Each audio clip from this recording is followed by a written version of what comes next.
Selamat pagi, kita berjumpa kembali dalam Ruang Publik KBR bersama saya Naomi Liandra. Dan pagi hari ini selama 1 jam ke depan kita mengangkat tema menguji klaim inovasi bahan bakar jerami Bobby Boss. Siaran pagi hari ini disimak di 50 radio jaringan KBR dari Aceh hingga Papua, juga melalui channel YouTube KBR Media dan juga streaming di kbr.id. Dan mohon maaf sekali karena pagi hari ini adalah rekaman, jadi kami tidak membuka ruang interaktif untuk teman KBR. Saudara, di tengah melambungnya permintaan bahan bakar fosil, sejumlah energi alternatif muncul. Misalnya bahan bakar ramah lingkungan dari minyak nabati atau biofuel seperti sawit yang sudah lebih dulu dirilis. Sebulan belakangan juga perhatian publik tertuju pada bahan bakar minyak berbasis jerami bernama Bobby Boss atau singkatan dari bahan bakar original buatan Indonesia BOS. Inovasi Bobby Boss ini dikembangkan Muhammad Ikhlas Tamrin bersama timnya lewat penelitian panjang sejak 2007. Dan setelah hampir 2 dekade, Bobby Boss resmi diluncurkan pada 2 November 2025 di Jonggol, Bogor, Jawa Barat. Bobby Boss digadang-gadang setara dengan BBM beroktan 98 serta dapat digunakan juga untuk mesin bensin dan juga diesel. Pertanyaannya, apakah Bobby Boss ini relevan sebagai bahan bakar alternatif di tanah air? Kemudian juga bagaimana hasil uji keamanan serta akurasi produk Bobby Boss? Lalu seperti apa tantangan Bobby Boss untuk bisa diproduksi massal dan tidak layu sebelum berkembang. Topik ini kita akan bahas di Ruang Publik KBR bersama dengan founder Bobby Boss M. Ikhlas Tamrin, juga bersama dengan Direktur Eksekutif Komite Penghapusan Bensin Bertimbal KPBB Ahmad Safrudin. Selamat pagi Pak Ahmad, Pak Ikhlas. Selamat pagi, Mbak. Mas Terima Ikhlas. kasih sudah bersedia hadir siaran di Ruang Publik KBR pagi hari ini. Pak Ikhlas, ini terkait viral nih Pak ya, Bobby Boss bahan bakar nabati biofuel yang cair kemudian juga dikembangkan dari jerami padi. Gimana nih Pak awal mula inovasi ini ditemukan? Silakan Pak Ikhlas. Ya, Bismillah. Ya, sebenarnya awal mulanya itu ya dari obrolan-obrolan kita, karena dulu kita kan waktu itu aktivis kampus ya, yang sering jalan demo menolak kenaikan harga BBM. Lalu kalau di Solo itu kan ada angkringan, kita ngobrol-ngobrol, ngalor ngidul, apa yang kita perbuat, akan kita perbuat setelah pasca kampus, yang down to earth lah gitu. Dan akhirnya kita memilih untuk mencari semacam solusi, ya, membangun satu ide gagasan, dan akhirnya ketemulah bahwa kita membangun satu entitas yang kita namakan dengan TTO. TTO ini adalah sebuah entitas yang kita namakan Transfer Technology Office, yaitu sebuah entitas untuk merangkul para inovator, para pegiat riset yang mempunyai visi yang sama dengan kita. Jadi visinya adalah waktu itu kita tetapkan Indonesia sehat, daulat air, pangan, dan energi. Jadi berangkat daripada visi besar itulah, maka kami membentuk satu entitas yang kita namakan dengan TTO, Transfer Technology Office, yang kita ingin merangkul bagi para inovator, bagi para periset, anak-anak muda yang punya passion, yang untuk bergerak di bidang riset, di bidang development, dan salah satunya adalah di bidang energi. Nah, disitulah kita lakukan riset. Nah, tentunya riset ini cukup sangat panjang ya, karena kita bicara fokusnya adalah daulat energi. Waktu itu bagaimana menghadirkan energi baru terbarukan. Kita melakukan riset dari mulai baterai, kita lakukan riset mulai dari sawit juga ya, molasses, tebu, mikroalga, dan akhirnya kita punya kesimpulan bahwa kita mau fokus mengembangkan di jerami. Jadi latar belakangnya kurang lebih begitu. Oke, baik. Mungkin terkait dengan kemunculan Bobby Boss bahan bakar nabati dari jerami gitu ya. Tadi seperti mungkin menyambung yang disampaikan oleh Pak Ikhlas juga. Ini kan salah satu temuan bahan bakar alternatif gitu ya. Mungkin dari KPBB gimana Pak memandang temuan ini? Silakan. Iya, terima kasih Mbak Naomi, Mas Ikhlas. Sebenarnya bahan bakar ini bukan sesuatu yang baru ya. Sebenarnya sudah cukup lama ditemukan yang disebut sebagai second generation ethanol, Hmm. tidak seperti itu. Artinya kalau first generation itu yang kita kenal adalah etanol yang diproses dari pati ya, dari karbohidrat seperti itu, kemudian diproses dengan fermentasi sehingga menghasilkan etanol.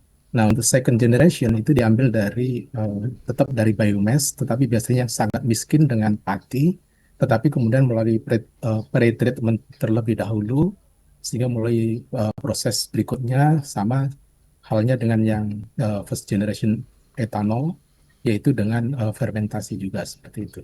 Jadi secara umum sebenarnya ini bukan hal baru, Ya. cuma memang untuk mengembangkan itu mengalami problem baik teknis maupun non teknis gitu ya. Teknis dalam konteks ini tentu perlu effort karena sesuatu yang eh, mendobrak situasi dengan kenyamanan tertentu ya dengan adanya bahan bakar yang ada selama ini, terutama Hmm. bahan bakar fosil, di mana dengan adanya bahan bakar fosil ada kecenderungan karena sudah diproduksi secara massal, ada kecenderungan relatif lebih murah seperti itu. Ya. Nah, kemudian tantangan yang lain tentunya yang non teknis tadi, yang Hmm. contoh non teknis tentu saja dalam konteks kebijakan nasional maupun global saat ini kan masih berorientasi pada fossil fuel. Problem inilah yang akhirnya menghambat sehingga ketika ada inovasi-inovasi baru cenderung untuk ditahan sedemikian rupa, ada kecenderungan bahwa eh, existing fuel ya, existing teknologi yang menghasilkan fuel itu juga tidak rela begitu saja dengan masuknya bahan bakar baru yang nanti juga akan bisa merusak pasar dari existing fuel atau existing bahan bakar. Demikian. Oke. Tadi sempat diinfokan juga oleh Pak Ikhlas begitu ya dari awal seperti apa viralnya Bobby Boss ini. Tapi juga kita pengen tahu nih Pak tantangan dan juga bisa dibilang pengujian awal Bobby Boss ini dari awal sampai akhirnya publik itu tahu gitu. Silakan. Iya, jadi tentu ya kita punya SOP di internal kita Hmm. ya untuk melakukan uji fungsi bahasa kami. Yang pertama adalah kita tentunya tidak langsung jadi. Jadi setelah melalui beragam proses ya, proses yang kita lakukan, lalu kita uji dulu di stand engine yang kita punya, baik itu di mesin bensin maupun mesin diesel, kita coba gagal, coba lagi gagal, coba lagi gagal, dan akhirnya ketika di stand engine sudah relatif kita rasa cukup percaya diri, lalu kita uji lagi naik kelas ceritanya ke sepeda motor ya, ke sepeda motor dengan beragam merek ya, kita uji fungsi. Kalau tidak salah sudah hampir 600 km kami uji untuk sepeda motor ya. Untuk sepeda motor kita uji 600 km mulai dari tanjakan, boncengan, ya datar, terus itu kita punya data sheet-nya uh, dan alhamdulillah sampai sekarang motornya juga tidak ada bermasalah. Lalu setelah itu kita naik kelas. Oh, ini motor yakin nih. Kita naik mobil. Nah, karena kita juga keterbatasan dana karena kami adalah independen atau mandiri, ya akhirnya mobil-mobil yang kurang itu kita akhirnya cari mobil second, kita beli, saya masih ingat Escudo tahun 2007 27 juta atau 29 juta kita beli second, pinjam gitu. Kita beli dananya kita beli mobilnya, lalu kita uji ya, kita uji di mobil ya, apakah langsung berhasil? Tidak berhasil, ada yang perlu diperbaiki lagi. Tetapi proses itu terus kita lakukan. Setelah kita merasa yakin, akhirnya kita berkomunikasi dengan pihak ketiga, misalkan dengan salah satu sekolah menengah SMK, sekolah menengah otomotif yang punya mobil, yang punya peralatan bengkel, yang punya uji emisi. Kita pakai mobilnya dia, Innova, tuh saya masih ingat, pakai mobil Innova, lalu kita jalan ya, before after emisinya dites pakai mobil sebelum menggunakan Bobby Boss, setelah menggunakan Bobby Boss, dan alhamdulillah lancar ya, karena menggunakan mobilnya dia. Karena jangan pakai mobilnya Mas Ikhlas, jangan-jangan mobilnya Mas Ikhlas sudah dimodif nih, pakai mobil kita nih gitu. Akhirnya pakai mobilnya mereka. Setelah itu naik kelas lagi, kita coba deh naik pakai mobil Fortuner pakai mobil Fortuner, pakai mobil Sienta, beragam banyak mobil yang sudah kita coba. Dan alhamdulillah kita merasa percaya diri. Setelah itu, setelah secara uji fungsi kendaraan jalan, tidak ada hambatan, tidak ada masalah sampai pada titik tertentu, lalu kita melakukan uji lab, ya, uji lab. Nah, kita keliling tuh uji lab mulai dari ke Sukovindo. Oh, ternyata nggak bisa, kata Sukovindo. Oh, Mas, kalau uji oktan adanya hanya satu di Indonesia, namanya Lenigas. Akhirnya kita korespondensi dengan Lenigas. Saya datang sendiri yang mengantar sampelnya 4 liter. Saya mengantar bensin, saya datang ke sana, dan alhamdulillah setelah kita menunggu 2-3 minggu kalau tidak salah, keluar hasil uji lab Lenigasnya. Di situ keluar angka oktannya 98,1. Disitulah yang kita menjadi rujukan. Artinya yang ingin saya sampaikan adalah bahwa kami di skala internal kami dengan keterbatasan yang kami source yang kami miliki, kami merasa bahwa ini bisa dilakukan. Nah, tahap pertama setelah fungsi ini selesai, kita masuk di tahap kedua, namanya adalah komersialisasi. Atau apakah HPP produk ini ketika kita produksi massal, apakah masuk akal atau tidak? Buat apa produk ini bagus kalau secara ekonomi tidak terjangkau bagi masyarakat? Lalu kita hitung by fakta. Yang saya maksud by fakta itu begini, kita hitung rupiahnya, tenaganya, biaya listriknya, kita hitung berapa jerami kering yang kita masukkan, berapa hasil cairan organik yang kita hasilkan, dari cairan organik itu berapa liter yang kita hasilkan. Di situ kita punya kesimpulan, ya, mulai dari kita masukin jerami 10 kilo, lalu sampai total 320 sampai 340 kilo. Ternyata 30% hasilnya. 30% maknanya adalah dari 320 keluar di angka 100 liter untuk bisa jadikan bensin atau solar. Artinya kan di situ kita hitung, dan itu fakta, bukan kita rekayasa. Dalam pengertian kita hitung 10 kilo jerami masuk, keluarnya sekian, kita hitung data dan segala macam, dan sifatnya stabil. Kita naikin lagi, masukin jerami, stabil 30%. Sehingga disitulah ketemu angka bahwa satu truk yang kita minta, yang kita kirim itu dari sawah, satu truknya itu sekitar 5-6 ton. Ya. Jadi rata-rata 1 hektar itu 9-10 ton. Nah, itu basah ya, itu basah. Nah, kita keringkan. Dan begitu pun juga spesifikasi jeraminya itu juga spesifikasi jerami yang 5 cm di atas tanah. Nah, jadi proses yang kita lakukan di sini benar-benar proses yang kita hitung secara data dan kita sampaikan secara apa adanya dan kita hadirkan dan kita percaya diri. Disinilah kesimpulan bahwa jikalau jerami ini menjadi satu solusi atau sawah menjadi pusat energi dan pusat pangan, saya pikir itu bukan sesuatu yang mustahil. Kesimpulan kami begitu, Mbak. Oke, sampai situ dulu Pak Ikhlas. Pak Ahmad nanti bisa menanggapi juga usai jeda. Tentunya untuk Anda teman KBR, tetaplah di Ruang Publik.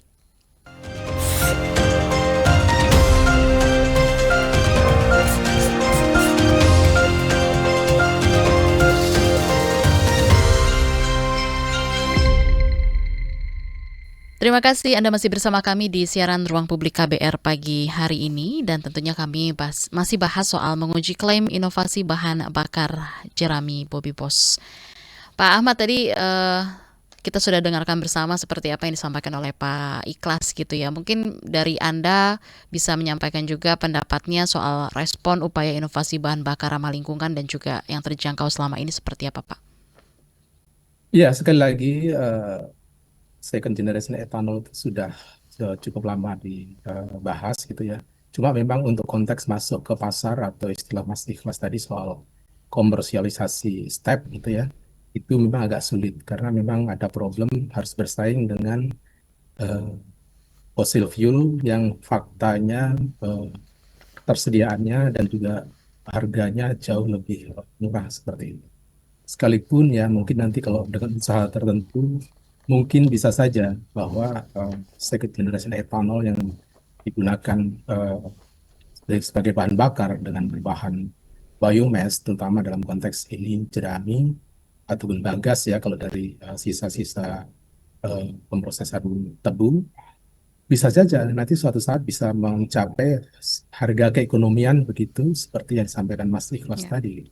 Cuma memang saat ini ada problem tadi, bagaimana bisa masuk pasar secara massal dengan harga yang memang kompetitif tadi.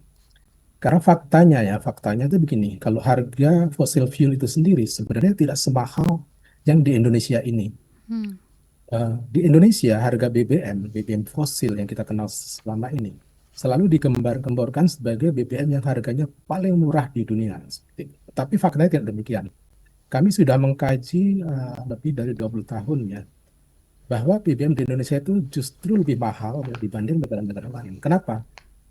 Nah, faktor kualitas BBM kita itu selalu dikesampingkan, sehingga yang ditonjolkan hanya harganya saja, gitu. Kita bandingkan dengan Malaysia misalnya. BBM yang beredar di Malaysia sebagai regular BBM ya, regular fuel, itu adalah BBM yang kelasnya itu kurang lebih setara dengan Pertamax Turbo seperti itu. Tetapi di Indonesia, Pertamax Turbo dianggap sebagai BBM yang kualitas tinggi ya, tertinggi bahkan seperti itu. Nah, kemudian regular gasoline yang di Malaysia yang setara dengan Pertamax Turbo tadi, kalau kita lihat kan harganya hanya 1,9 ringgit ya, atau paling tinggi 2 ringgit. Itu kurang lebih sekitar Rp7.000 per liter. Padahal di sana tidak ada subsidi ya dalam konteks seperti itu. Dalam konteks harga crude oil saat ini tidak ada subsidi. Tetapi kenapa di Malaysia itu lebih murah ketimbang harga kita? Sementara Pertalite ya, regular gasoline di Indonesia harganya 10.000. Bahkan kemudian diklaim oleh Pertamina harga produksinya sebesar Rp11.700 per liter. Artinya sangat mahal sekali dibandingkan dengan harga BBM reguler yang ada di Malaysia tadi. Padahal kita tahu bahwa regular fuel yang ada di Malaysia kualitasnya jauh lebih tinggi ketimbang regular fuel yang ada di Indonesia.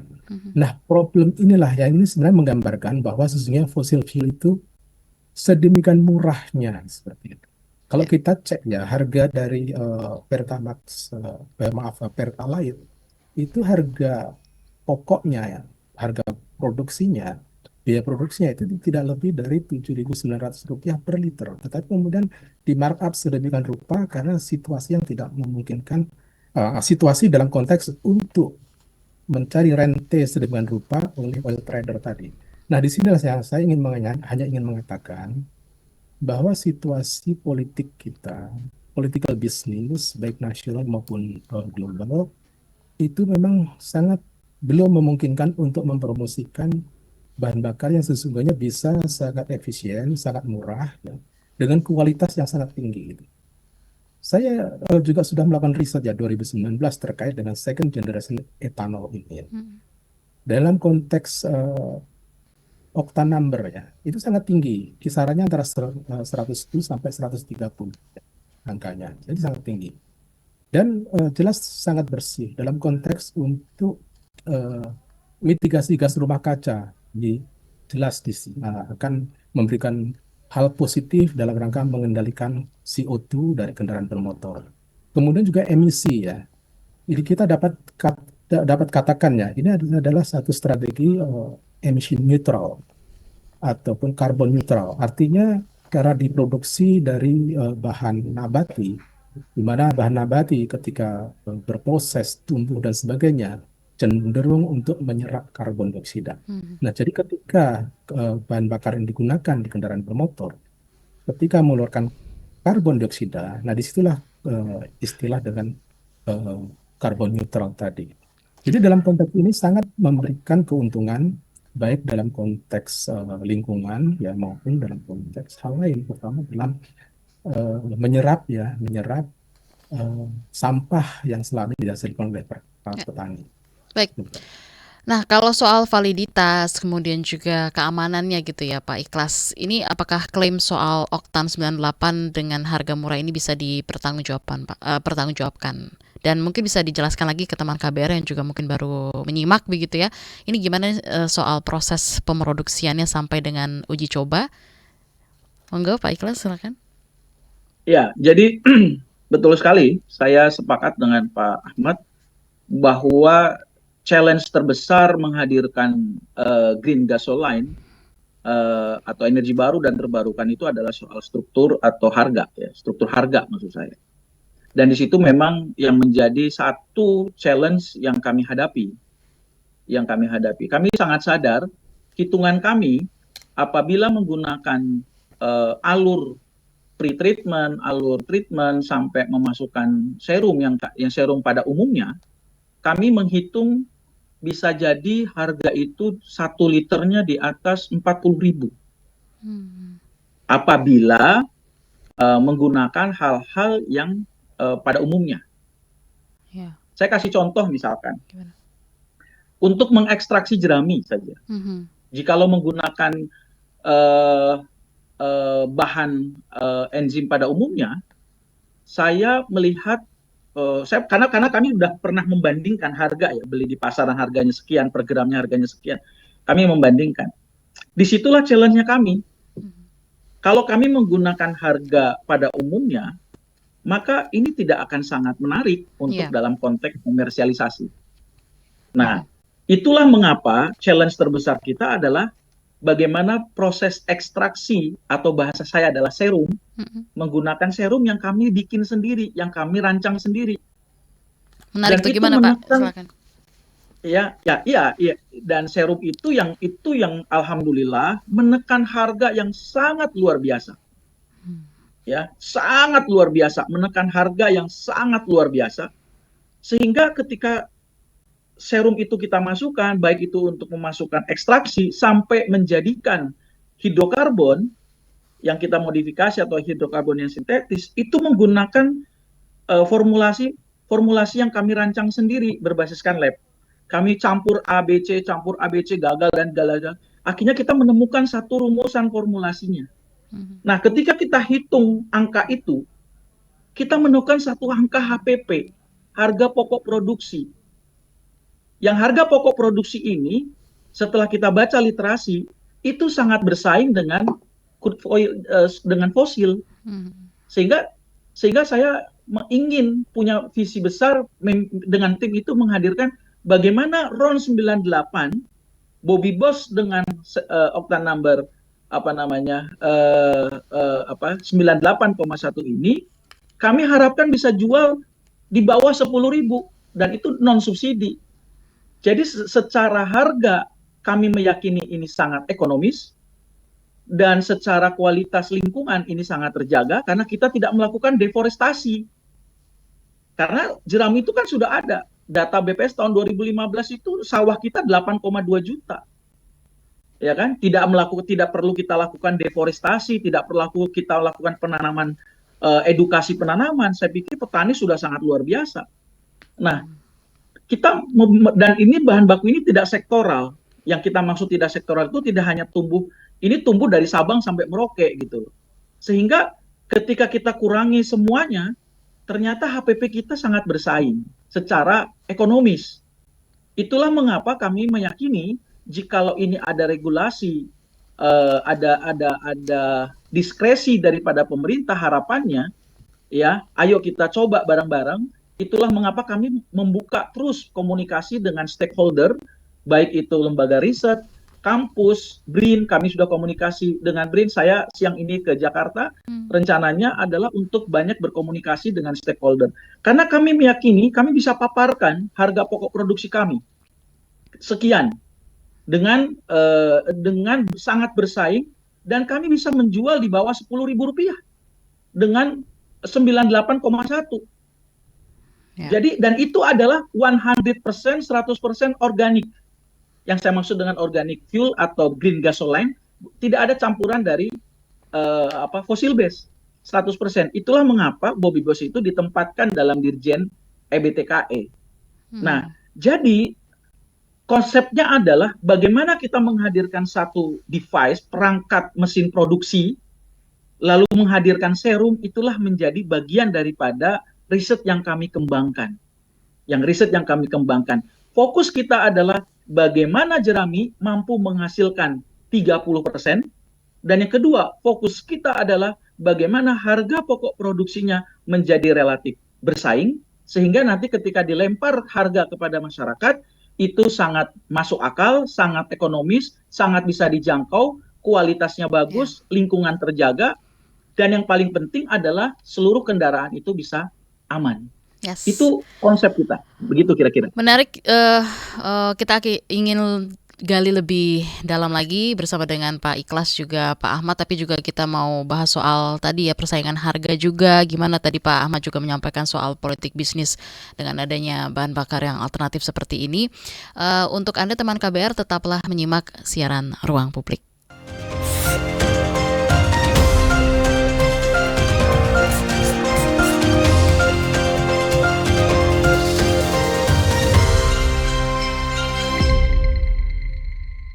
Kembali lagi di Ruang Publik KBR bersama saya Naomi Liandra dan juga kedua narasumber kita, ada Pak Ikhlas, kemudian juga Pak Ahmad.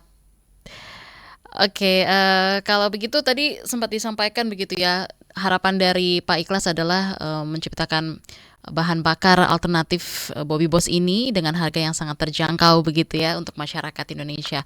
Nah, tapi kalau kita bicara soal perekonomian bahan bakar yang ramah lingkungan, kemudian juga terjangkau, ini sepertinya Pak Ahmad masih jadi challenge banget ya Pak ya untuk mewujudkan kemandirian energi yang ramah lingkungan alternatif.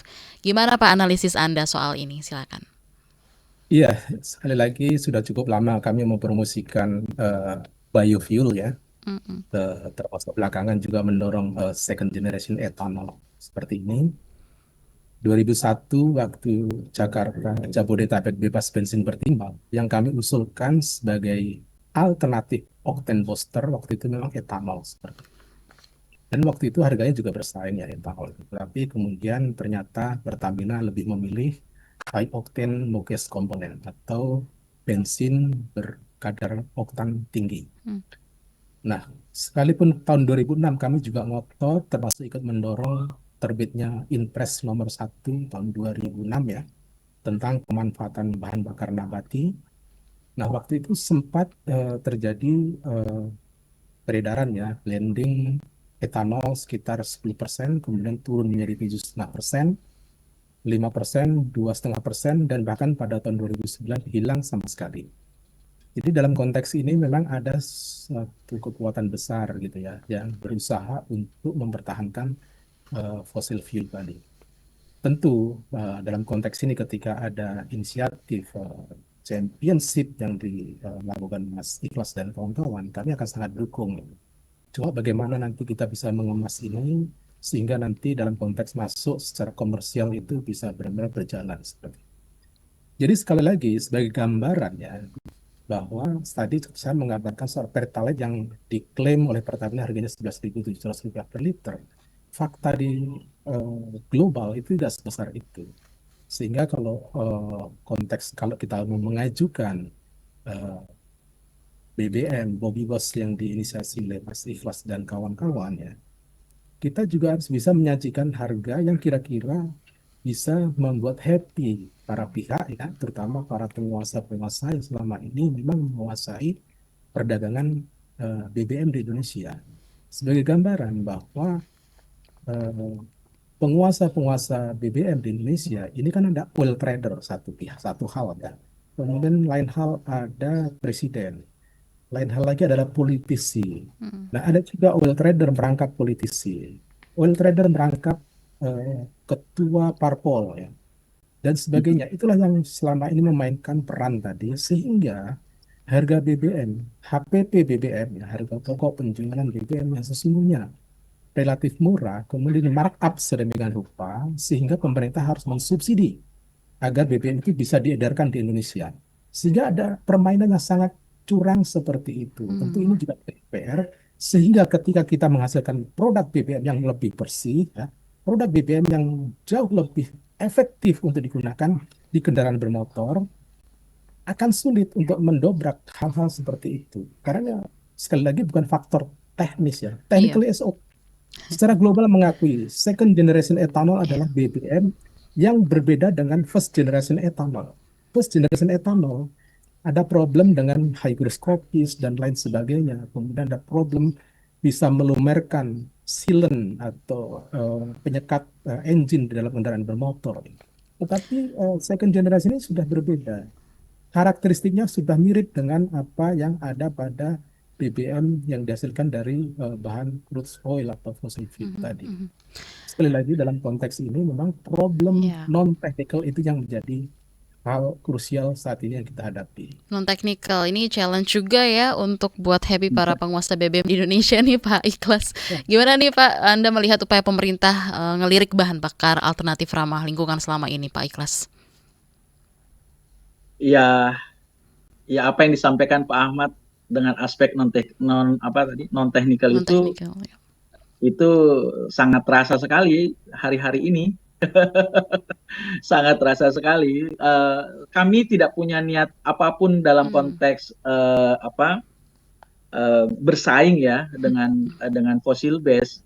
Awalnya ya kami hanya punya passion untuk menghadirkan satu alternatif energi baru terbarukan berbasiskan tanaman atau jerami. Lalu saya tidak pernah membayangkan setelah launching tanggal 2 kemarin itu, launching brand Bobby Boss itu setelah tanggal 2 itu, saya tidak pernah membayangkan ini sebesar ini gitu. Mungkin ini juga bagian daripada non-technical tadi, mungkin ya, saya juga tidak tahu ya. Bikin panas. Karena Silakan. bikin panas, termasuk hal-hal yang saya tidak pernah punya niatan politik apapun lah ya, terjun di kekuasaan nggak ada, tapi seakan-akan kehadiran Bobby Boss itu dianggap sebagai apa ya, sebagai sehingga perlu di-buzzer, perlu di apa gitu. Saya menganggap kurangnya apresiasi atau bagaimana ya daripada pemerintah kaitannya dengan apa yang kami lakukan, karena kami tidak punya interest apapun untuk ingin mengganti, untuk ingin bersaing. Kami hanya ingin, kami punya passion, ini hasil dari karya yang kami hadirkan apa adanya, kami ceritakan kepada publik apa adanya, dan semua ada dokumentasinya. Dokumentasi dalam bentuk rekaman video, kami punya dokumentasinya dalam bentuk catatan, kami bisa hadirkan semuanya. Kalau itu memang diminta, kami siap terbuka kepada stakeholder. Ini HPP kami, harganya sekian, kami bisa terbuka. Tetapi ketika hadir dengan niat yang baik, lalu ternyata ada non-technical bahwa kehadiran energi baru terbarukan ini menjadi satu kegelisahan gitu bagi apa yang seperti yang tadi disampaikan oleh Pak Ahmad tadi, saya tidak pernah membayangkan ada fight back gitu loh, fight back serangan dalam pengertian. Kami akhirnya kok jadi begini ya, makanya kami hari ini fokus balik lagi kepada bara, kami ingin bikin karya, dan saya hanya ingin membuka komunikasi seluas-luasnya kepada seluruh masyarakat Indonesia bahwa sesungguhnya energi baru dan terbarukan itu bisa bersaing insya Allah harganya dengan fossil base. Insya Allah secara kualitasnya lebih bagus. Insya Allah secara harga lebih baik. Dan insya Allah secara produksi bisa menggunakan teknologi karya anak bangsa. Poinnya cuma itu yang ingin kami sampaikan. Setelah itu maka tahapan yang ketiga yaitu bicara tentang political acceptability-nya, itu yang memang bukan domain kami gitu. Itu yang bukan domain kami gitu. Oleh karena itu kami ingin membuka komunikasi dengan Pak Ahmad, dengan siapapun yang punya visi yang sama. Ayo kita bangun bersama-sama untuk Indonesia lebih hijau, dan kita harapkan, saya sangat berharap pemerintah Presiden Bapak Prabowo ya, saya melihat pemerintah kali ini punya concern untuk astacitanya Indonesia berdaulat di bidang kedaulatan energi. Maka saya sangat berharap ini adalah momentum, dan jika ingin bermimpi, saya ingin berharap bisa ketemu dengan Bapak Presiden, saya sampaikan apa adanya, Pak Presiden ini hadir begini, ini begini, monggo silahkan, Bapak punya kekuasaan, tanda tangankan atau bagaimana lah, bismillah. Saya fokusnya adalah bagaimana menjadikan Indonesia ini punya brand baru di bidang energi baru dan terbarukan. Hanya itu interest kami. Ya, tapi ini balik lagi kalau kita lihat soal hitung-hitungan nih ya Pak Ahmad, gimana Pak Anda melihat perhitungan faktor energi, kemudian juga investasi yang bisa dibilang masuk akal lah gitu Pak kalau diproduksi di dalam negeri dengan klaim biaya produksi yang rendah Silakan Pak Ahmad. Mohon diaktifkan Pak Ahmad mikrofonnya. Terima kasih. Silakan. Iya, tadi kalau kita dengar apa yang disampaikan Mas Ikhlas bahwa bisa dipasarkan dengan harga di bawah Rp10.000 atau katakan Rp10.000 gitu ya. Berarti kan harga pokok penjualannya kurang lebih di angka Rp7.500 ya per liter. Kalau seperti itu sebenarnya sesungguhnya sudah bisa masuk ke market ya, artinya sudah kompetitif gitu. Cuma yang perlu kita catat seperti yang saya sampaikan tadi bahwa seperti Pertalite itu HPP-nya sesungguhnya hanya sekitar Rp7.900 per liter. Kemudian di markup sedemikian rupa menjadi Rp11.700 per liter. Sehingga pemerintah subsidi sekitar Rp1.700 per liter. Kenapa di markup? Nah, itulah kepentingan politik tadi ya. Political business ada di situ. Nah, ya kita tidak berharap lah bahwa agar Bobby Boss ini masuk ke pasar mengikuti jalur serupa, artinya melalui proses tidak clear ya, atau dengan kata lain against the law gitu ya. Kita memarkup sedemikian rupa sehingga kemudian nanti juga negara juga harus memberikan subsidi. Tentu kita tidak berkeinginan ke sana, karena gini, jalur untuk di BBM ini sepertinya kalau tidak against the law, maka tidak bisa masuk pasar. Semoga ya Mas Ikhlas dan kawan-kawan tetap dalam posisi yang idealis gitu ya.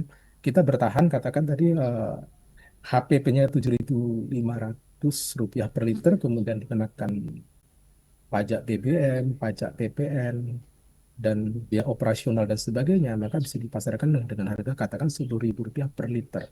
Kita bertahan di situ, dan itu yang kita perjuangkan. Karena hanya dengan demikianlah kita juga bisa membantu secara keseluruhan dalam konteks memerangi ketidaktransparan ya dalam konteks penetapan HPP yang terjadi selama ini. Jadi sekali lagi, kalau memang tadi kalau Mas Ikhlas mengatakan bisa dipasarkan dengan harga Rp10.000 per liter atau lebih rendah, jelas itu angka yang bisa masuk pasar ya. Tinggal nanti bagaimana kita kaji lebih jauh ya terkait dengan sustainability-nya ya, keberlanjutannya. Misalnya terkait dengan raw material. Kita tahu kalau memang hanya mengandalkan jerami, tentu ada problem terkait dengan masa panen ya. Di masa panen mungkin akan melimpah, tetapi ketika sedang musim tanam dan sebagainya, menunggu panen dan sebagainya, tentu akan mengalami kelangkaan jerami. Nah, tinggal bagaimana mengatur manajemen bahan baku tadi sehingga raw material ini bisa tersedia sepanjang tahun. Itu satu.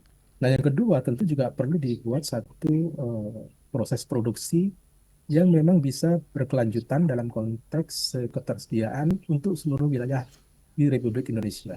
Saya belum tahu persis ya yang diidekan oleh Mas Ikhlas dan kawan-kawan itu apakah nanti sebuah pabrik kilang yang sifatnya massal atau bisa juga dikembangkan per kabupaten. Nah, dalam konteks ini tentu harus diperhatikan juga dengan fasilitas proses produksi tadi, kalau memang harus dikembangkan per kabupaten atau per wilayah untuk mendekati raw material misalnya, itu juga menjadi catatan khusus ya, sehingga nanti ketika diimplementasikan itu tidak menjadi problem. Artinya tidak akan tersendat-sendat hanya faktor jarak dan sebagainya. Dan yang ketiga itu adalah faktor QA and QC, Quality Assurance, Quality Control. Artinya kualitas harus bisa dijaga secara berkelanjutan sehingga kita memiliki bahan bakar yang memang kualitasnya terjamin. Kita harus belajar lah apa yang dilakukan oleh Pertamina, yang sesungguhnya sangat memalukan gitu ya. Kadang-kadang kualitasnya bagus, kadang-kadang buruk. Pertalite di Jawa Timur membuat kendaraan knocking, berbet, istilah orang Jawa Timur gitu ya. Kemudian beberapa kali ya Pertamax juga menyebabkan fuel pump tersumbat, injektor tersumbat ya, engine-nya cepat terjadi kerak ya sehingga menyebabkan pembakaran tidak sempurna, menyebabkan emisi lebih tinggi dan seterusnya.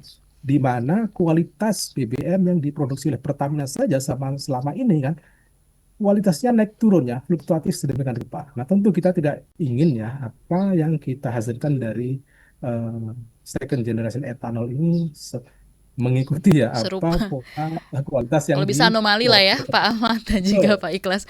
After jeda kita akan kembali lagi untuk Pertamina. Oke, nanti sharingnya kita lanjut lagi Pak Ahmad dan juga Pak Ikhlas usai jeda berikut ini, tetaplah di Ruang Publik KBR.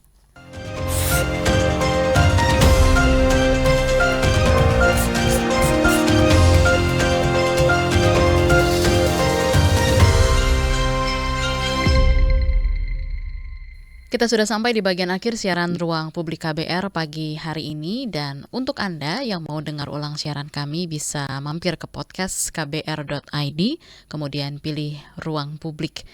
Melanjutkan perbincangan saya dengan Pak Ikhlas serta Pak Ahmad.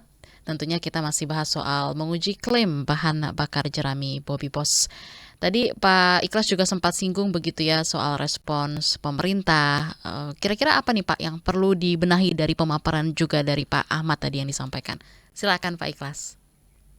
Ya, kami punya strategi 3 hal ya yang sedang kita konsentrasi betul dalam rangka untuk bagaimana menghadirkan Bobby Boss itu menjadi energi baru terbarukan yang bisa landing dengan harga yang bersaing atau ekonomis.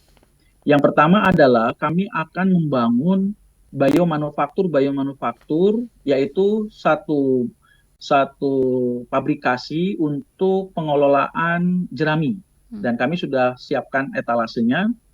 Dan biomanufaktur ini nanti kita harapkan mendekat atau merapat kepada sawah. Nah, satu itu outputnya apa? Outputnya bisa pakan, ya pakan ayam, ada cairan organik, ada apa namanya, ada pakan, ada cairan, dan ini sedang kita bangun di KDM, insya Allah sebagai prototyping di Lembur Pakuan. Kami sudah membangun, kami sudah siapkan 42 toren ya dengan kapasitas cukup besar di situ, dan Pak KDM sedang membangun jadi biomanufaktur. Yang kedua yang kami bangun nanti adalah manufacturing atau konversi manufaktur. Di situ nanti proses menjadikan cairan organik itu menjadi green gasoline maupun green diesel. Ya, baik itu nanti dalam bentuk bangunan, ya, dan harapannya bangunan ini satu kota satu. Jadi kalau tidak salah di Indonesia ada berapa kota nih? 550 kota, misalkan gitu ya. Harapannya ada satu konversi manufaktur di situ. Ya, jadi mengambil dari bahan bakunya, mengambil dari biomanufaktur, dikirim dikirim kepada pabrikan konversi kita untuk diolah menjadi green gasoline atau green diesel. Nah, sehingga harapannya biaya cost distribusi itu bisa ditekan, ya. Atau kalau misalkan tidak bisa dibangun green gasoline itu, dibangun konversi manufakturnya, kita bikin portable. Makanya yang kita sedang rancang itu adalah di KDM itu adalah satu truk. Kita sebut truk transport truk yang isinya di dalamnya itu adalah mesin-mesin kami untuk mengkonversi. Jadi nanti apa yang akan kami bangun yang sudah dalam proses kita bangun di Lembur Pakuan ini di Subang ya dengan bersama KDM Bapak Gubernur Jawa Barat, tapi atas nama pribadi kami sudah membangun dalam proses itu biomanufakturnya. Nanti kita juga dalam bentuk proses truknya, ya truknya. Jadi nanti dari biomanufaktur proses jerami diekstraksi, lalu nanti dikirim ke dalam truk. Nanti di truknya itu sudah menghasilkan menghasilkan green gasoline dan green diesel. Nah itu satu pilotingnya. Tapi harapan kita adalah apa? Harapan kita adalah satu kabupaten ada konversi manufakturnya, lalu biomanufakturnya itu yang dekat sawah-sawah, ya dekat sawah-sawah. Sehingga misalkan di satu kota itu biomanufakturnya itu ada 10 misalkan, 10-nya itu nanti dikirim kepada satu tempat, namanya konversi manufaktur ini. Nah dari sini baru dihasilkan tadi green gasoline, tangki-tangki yang bisa dijual kepada SPBU dan segala macam. Itu desain yang sedang kami rancang, dan hari ini prototypingnya itu hari ini insya Allah sedang kami rancang di Lembur Pakuan bersama dengan Pak Gubernur Jawa Barat. Itu yang sedang kami rancang. Baik, dari Pak Ahmad soal visibilitas Bobby Boss, kemudian juga inovasi-inovasi bahan bakar alternatif ke depan, gimana Pak Anda melihatnya? Apalagi kan tadi ya sudah ada campur tangan dari Pemda setempat juga. Tanggapannya? Iya, sepanjang kita bisa konsisten ya, kita Hmm. konsisten, kita jalankan, ya insya Allah itu bisa berjalan gitu. Namun sekali lagi memang tantangannya soal political business. Secara teknikal is okay ya, karena kami juga sudah pernah mencoba ya dari tahun 2006, kemudian 2015, terakhir 2019 untuk konteks second generation uh, bioethanol seperti ini. Nah, sekali lagi di engine itu tidak memiliki problem sama sekali, Hmm. sehingga sebenarnya lebih mudah dalam hal untuk mengkomersialkan ke level uh, uh, pemasaran yang lebih massal seperti itu. Sebelumnya kami selalu menghadapi situasi ya bahwa untuk bioethanol sama second generation ethanol ini kan memiliki problem di soal HPP, harga pokok penjualan. Tetapi kalau Mas Ikhlas dan kawan-kawan bisa menyajikan harga yang memang bisa lebih kompetitif di market, tentu ini bukan lagi menjadi masalah. Sekali lagi tinggal bagaimana kita konsisten mendorong ini menjadi bahan bakar yang populer nantinya. Nah, sebenarnya untuk menghadapi political business yang tidak mendukung terhadap biofuel seperti ini, eh, tidak terlalu susah sebenarnya apabila kita konsisten tadi. Ya, saya sepakat tadi kalau sudah dimulai dari Subang misalnya ya. Hmm. Nah, saat juga kita kembangkan di kabupaten kota yang lain ya secara bergerilya, eh, perlahan, eh, namun pasti, tentu itu akan menjadi satu kenyataan di suatu hari gitu. Belum lagi kalau kita bisa menggait ya misalnya kelompok-kelompok tertentu, pemotor atau pemobil yang sangat idealis dengan hal-hal tertentu termasuk dalam penggunaan bahan bakar berkualitas, kita bisa mengembangkan satu klub-klub tertentu ya sehingga klub-klub inilah yang akan menjadi captive market kita dalam konteks second generation ethanol atau kalau menyebut mereknya Mas Ikhlas ya Bobby Boss tersebut gitu. Ya. Nah, dengan pola yang konsisten ya, dengan menciptakan captive market seperti itu, maka pelan namun pasti ini akan terjadi bahwa Indonesia suatu saat kita akan memiliki kemandirian energi ya dalam konteks bahan bakar untuk road transportation. Ya. Saya pikir itu, Mbak. Baik, terakhir ini juga nggak kalah penting ya, pesan kemudian juga masukan konstruktif Anda berdua pada pemerintah khususnya untuk supaya Bobby Boss ini tidak sekedar numpang lewat aja gitu ya, sekaligus closing statement dari Pak Ikhlas, kemudian Pak Ahmad, silakan. Eh, Ya, saya berharap kami tidak punya interest apapun. Ya, saya interestnya adalah ingin menghadirkan bagaimana Bobby Boss ini bisa menjadi legal, ya, bisa menjadi legal. Dan saya berharap Bapak Presiden Prabowo Subianto bisa mendengar ini. Dan jika kami punya diizinkan ada waktu dari Bapak Presiden, maka insya Allah kami akan siapkan membeberkan bagaimana HPP yang kami bikin, semua kami terbuka, transparan, kita buka serumnya apa, kita terbuka sama Bapak Presiden, dan harapannya cuma satu, bagaimana Indonesia punya identitas energi baru dan terbarukan. Itu saja, Mbak. Ya, terima kasih Pak Ahmad, silakan. Ya, ya yang pertama, mudah-mudahan apa yang sudah diinisiasi oleh Mas Ikhlas dan kawan-kawan ini tidak ditunggangi oleh kepentingan tertentu ya, konteks ini politik ya. Karena seperti yang sebelumnya berkembang, kita pernah dengarkan istilah blue energy dan sebagainya, Mhm. yang ujung-ujungnya akhirnya juga kandas. Jadi kita harapkan ini menjadi sesuatu yang murni sebagai hasil sains ya, sehingga nanti bisa diimplementasikan ke komersialisasi, ke pasar dengan situasi yang memang fairness gitu. Yang kedua, ya semoga pemerintah ya dalam konteks ini Presiden Prabowo Subianto bisa mengangkat ini menjadi bagian dari PSN ya, program strategi nasional, proyek strategi nasional. Karena kenapa ya? Karena ini memang punya potensi dalam rangka menciptakan ketahanan energi nasional. Dan kita tahu bahwa second generation ethanol sudah dikenal secara global ya. Namun di berbagai negara juga mengalami kendala yang sama, yaitu problem pricing ya. Harga pokok penjualannya selalu masih kalah dengan fossil fuel.